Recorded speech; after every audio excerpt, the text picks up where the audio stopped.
Hi friends, welcome to Nishi vlogs. ఈరోజు నేను చెప్పే కథ పేరు దొంగ చెప్పిన నీతి. దొంగ ఎవరికి నీతి చెప్పాడో ఈ కథలో తెలుసుకుందాం. అనగనగా మిర్జాపురంలో సీతయ్య అనే రైతు ఉండేవాడు. అతడి దగ్గర ఒక గుర్రం ఉండేది. దాన్ని సీతయ్య బాగా చూసుకునేవాడు. కానీ దానితో పొలం చేయించేవాడు. గుర్రానికి అది ఇష్టం ఉండేది కాదు. నా పూర్వీకులు రాజుల సంరక్షణలో ఉండేవారు. సకల సౌకర్యాలు అనుభవించారు. ఎన్నో యుద్ధాల్లో పాల్గొన్నారు. ఇప్పుడు నేను మాత్రం బానిసలా బతుకుతున్నాను అని గుర్రం ఎప్పుడూ అనుకునేది. అందువల్ల ఎలాగైనా అక్కడి నుంచి బయటపడాలని ఆలోచించేది. ఒకరోజు సీతయ్య ఇంట్లో ఓ దొంగ వచ్చాడు. ఆ సమయంలో సీతయ్య గాఢ నిద్రలో ఉన్నాడు. దొంగ చేతికందిన వస్తువులన్నింటినీ మూట కట్టుకున్నాడు.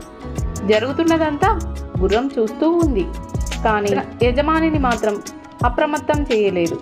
తన పని ముగించుకొని వెళ్ళిపోతున్న దొంగతో, అయ్యా, అదే చేత్తో నా కట్లు విప్పదీయండి అని బ్రతిమాలింది గుర్రం. దానికి దొంగ, నీ కట్లు విప్పితే నాకేంటి లాభం అన్నాడు.